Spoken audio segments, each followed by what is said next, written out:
A black body is an idealized physical body that absorbs all electromagnetic radiation incident on it. When we heat it emits thermal radiation known as black body radiation, which depends on body's temperature, right?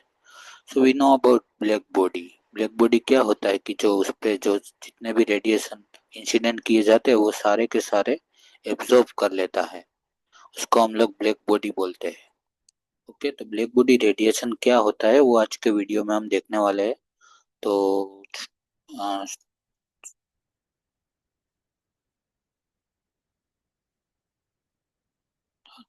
Okay,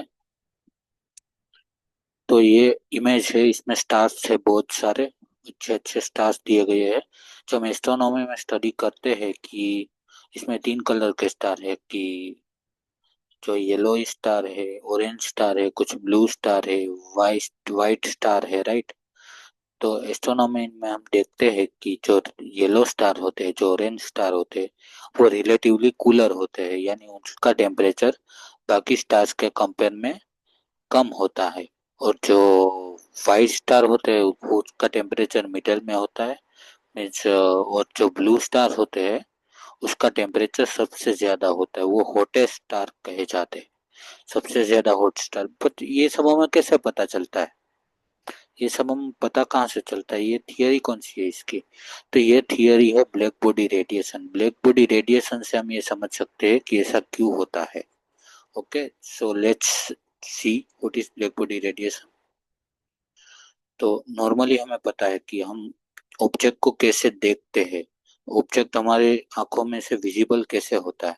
तो sunlight उस पे जब पड़ती है या भी कोई भी लाइट उस पे पड़ती है तो वो उस कलर की लाइट को रिफ्लेक्ट करता है, और वो जब कलर हमारी आंखों तक पहुंच जाता है तो हमें दिखता है कि ये एप्पल रेड है, जैसे कि इस फिगर में यहाँ पे दिखाया गया है। तो ऐसे हम चीजों को देख सकते हैं, right. Now what is black body? तो ब्लैक बॉडी हम उसको कहते हैं कि जो उस पर आने वाली सारी की सारी लाइट को एब्जॉर्ब कर लेता है और कुछ भी रिफ्लेक्ट नहीं करता। व्हेन आई सेड कुछ भी रिफ्लेक्ट नहीं करता, उसका मतलब है कि वो ऑब्जेक्ट एब्जॉर्ब करता है और वो हीट होता है।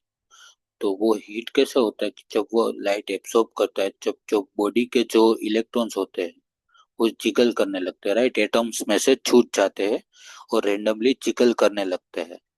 तब क्या होता है, जिगलिंग की वजह से काइनेटिक एनर्जी पैदा होती है, और काइनेटिक एनर्जी की वजह से थर्मल एनर्जी प्रोड्यूस होती है, और वो एनर्जी रेडिएट करता है, उसे हम बोलते हैं थर्मल रेडिएशन। तो ये थर्मल रेडिएशन ही को ही हम नाम देते हैं ब्लैक बॉडी रेडिएशन, जो ब्लैक बॉडी से रेडिएट होता है, राइट। तो this is black body radiation. ना उसका हमें स्टडी करना है तो कैसे करेंगे? तो कि पहले कोई ऑब्जेक्ट लेंगे जिस पे हम बहुत सारी लाइट इंसिडेंट कराएंगे, या फिर हम इलेक्ट्रिसिटी से उसे हम बहुत ज़्यादा हीट कर देंगे, और जब वो ये थर्मल रेडिएशन की तरह रेडिएट करेगा अपनी एनर्जी, तब उसको स्टडी करेंगे, उसका हम स्पेक्ट्रम बनाएंगे, तब हमें ऐसा कुछ एक्सपेरिमेंटल स्पेक्ट्रम मिलेगा, राइट, जैसा कि इस फिगर में दिखाया गया है।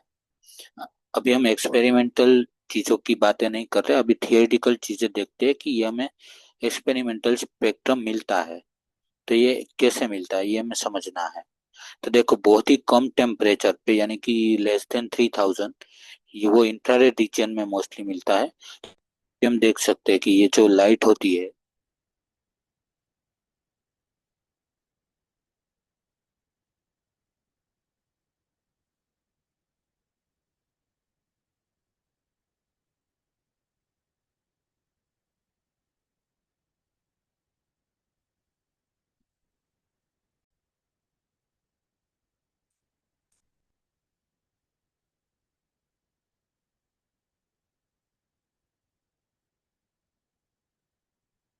तो यहाँ पे हम देख सकते हैं कि ये जो रेडिएशन एमिट हो रहा है, थर्मल रेडिएशन, वो भी इंफ्रारेड रीजन में है, यानी कि वो विजिबल रीजन में नहीं होता, तो हम यूजुअली उसे देख नहीं सकते, राइट।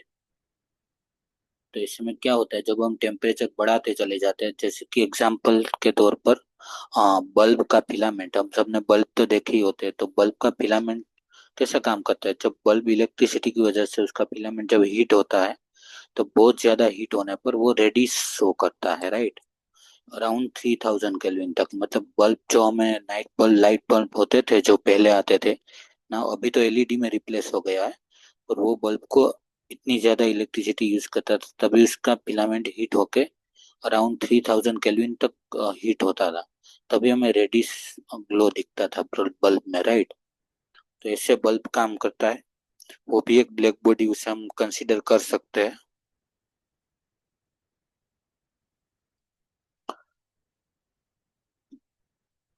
मतलब उसे ब्लैक बॉडी की तरह हम ले सकते हैं, राइट।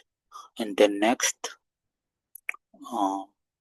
हमें जैसे स्टार्स की बात की थी, तो स्टार्स भी 3000 केल्विन अराउंड पे रेडिश ग्लो दिखते हैं, यानी कि वो बाकी स्टार से, ब्लू स्टार व्हाइट स्टार से उसका टेम्परेचर कम होता है। जैसे टेम्परेचर बढ़ता है अराउंड मोर देन 6000 केल्विन, तो वो हमें येलो दिखते हैं।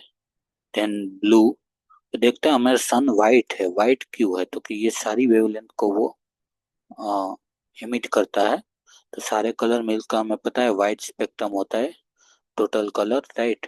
तो ऐसा हमें वाइट स्पेक्ट्रम दिखता है।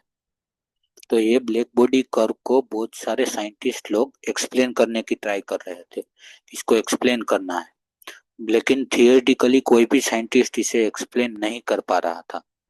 जैसे कि हम पहले डिफरेंट डिफरेंट साइंटिस्ट ने ट्राई किया था, जैसे कि हम यहाँ देखते हैं रेले जीन्स लो। तो उन्होंने अपना कर्व समझाने के लिए 8 पाई म्यू स्क्वायर अपॉन सी क्यूब के टी, जहाँ पे म्यू फ्रीक्वेंसी है और यहाँ रेडिएटेड इंटेंसिटी, और we can say spectral energy density, right. तो उन्होंने ट्राई किया, वो स्मॉल फ्रीक्वेंसी के लिए तो सही था, पर हायर फ्रीक्वेंसी के लिए वो गलत हो जाता है। तो एक्सपेरिमेंटल कर्व ये कोई एक्सप्लेन नहीं कर पा रहा था। तो यहाँ से ही क्वांटम मैकेनिक्स का जन्म हुआ था, वो कैसे हम वो देखते हैं, राइट। ओके, तो black body radiation experimental curve, जहाँ पे यू म्यू है spectral energy density per unit frequency range, यानी इसे हम इंटेंसिटी भी बोल सकते हैं। Mu is a frequency of incident light. तो ऐसा हमें एक्सपेरिमेंटल कर्व मिल रहा था। और रेले जीन्स की थियरी थी कि Rayleigh calculate the energy density of black body radiation by assuming that radiation is continuously emitted from vibrating oscillations, that is atoms and molecules। तो ये यहाँ पे हम फिगर में देख सकते हैं, वाइब्रेटिंग एटम्स एंड मॉलिक्यूल, उससे कंटिन्यूसली फ्रीक्वेंसी एमिट हो रही थी, राइट। तो नंबर ऑफ वेव्स उसने कैलकुलेट किए सारे के सारे। And then energy of black body radiation क्या होगा, तो average energy of oscillation for one mode, उसकी जो एवरेज ऑसिलेशन एनर्जी होगी वही energy of black body radiation होगी जो रेले ने कैलकुलेट किया, राइट।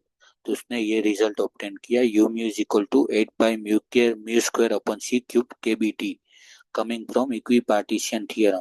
तो इक्विपार्टीशन थियरम में पता है kinetic energy is equal to K B T होता है, right. Half M V square का जो एवरेज लेंगे हम वो के बी टी के इक्वल होगा, ये इक्विपार्टीशन थियरम होता है। तो इसके बेसिस पे रेले ने ये energy of black body radiation calculate किया, जो हमें इतना मिलता है। लेकिन क्या होता है, वो हायर फ्रीक्वेंसी पे रोंग हो जाता है। तो उसके बाद जो साइंटिस्ट आए वो थे Planck, and we can see not all higher frequency match, right। This theory tells that object can emit infinite energy, क्योंकि ये मोड सारे हैं, वो एनर्जी एमिट करते ही चले जाते हैं, तो ये इनफाइनाइट एनर्जी एमिट कर सकता है, ये थियरी में बताती है। This is called ultraviolet catastrophe.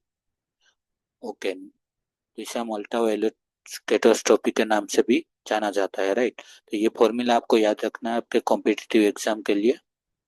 And then आता है contribution of Planck. By analysing experimental curve, Planck guessed that u mu is proportional to mu cube upon e raised to mu minus 1।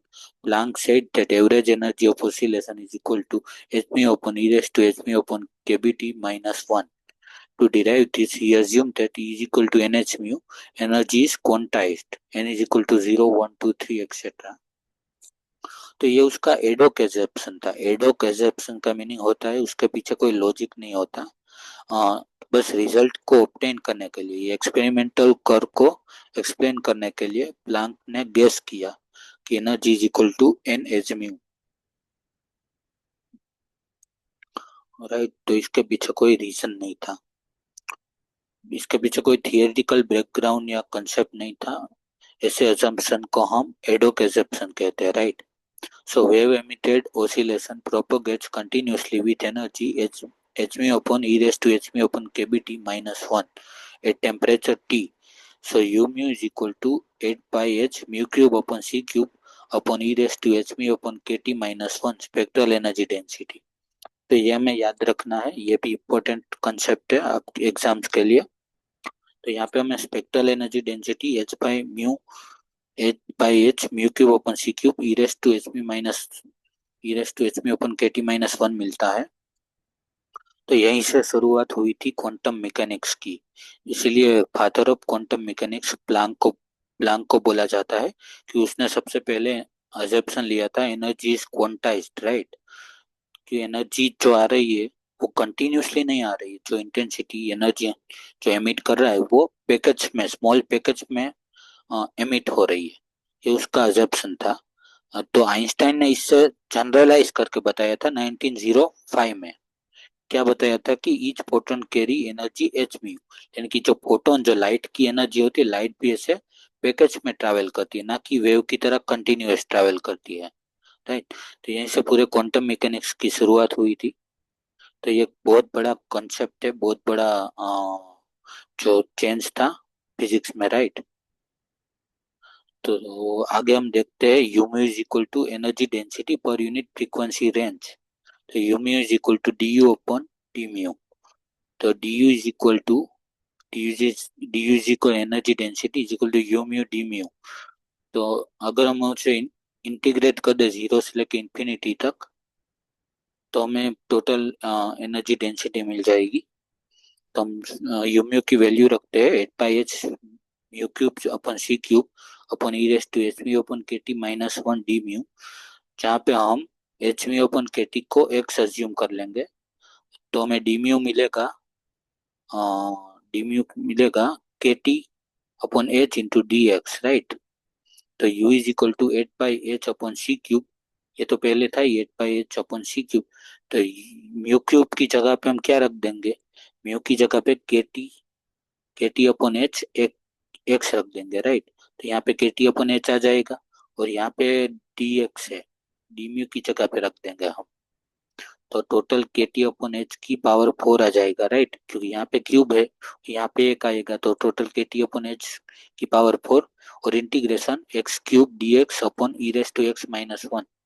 तो हमें integration solve नहीं करना है, ये just आपकी understanding के लिए है कि total energy is proportional to temperature की पावर 4, राइट।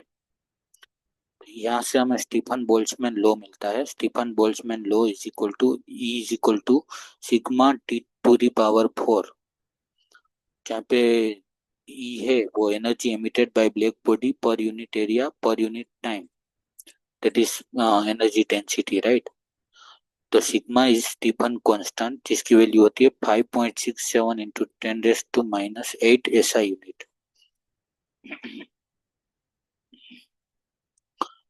एनर्जी डेंसिटी को पावर पर यूनिट एरिया पे लिख सकते हैं, क्योंकि एनर्जी अपॉन टाइम, एनर्जी पर यूनिट टाइम को हम पावर बोल सकते हैं। तो और ये क्या है, energy emitted by black body per unit area per unit time.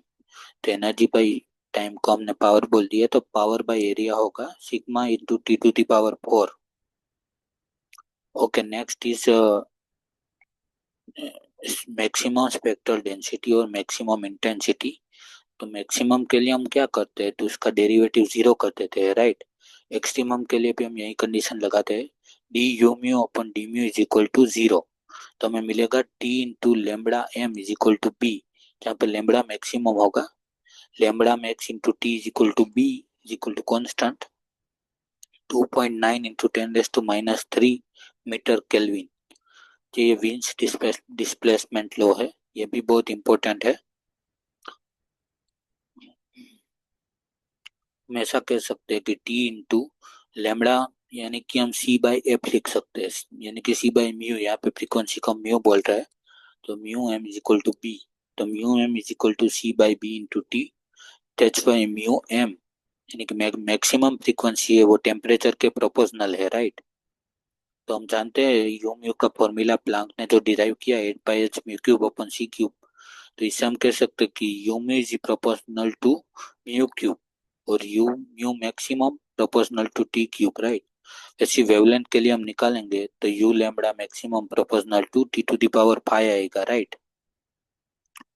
तो ऐसे हम देख सकते हैं प्लांक का कंट्रीब्यूशन ये ब्लैक बॉडी रेडिएशन को समझाने के लिए सबसे इम्पोर्टेंट था। ओके, तो ये सभी जो मैंने बुक्स किए वो बहुत इंपॉर्टेंट है कॉम्पिटिटिव एग्जाम्स के लिए। नेक्स्ट मैंने आपके समरी के लिए दिया गया है Planck's law 8 pi H mu cube upon C cube 1 upon E raise to H mu upon K T -1, जहाँ पे एच प्लांक कांस्टेंट है, k Boltzmann constant, c speed of light, T absolute temperature, mu frequency. और बाकी का वही है जो हम डिस्कस किया है, वो आप देख सकते हैं वीडियो को पॉज करके। ओके, और यहाँ पे समरी दी गई है। Then thank you.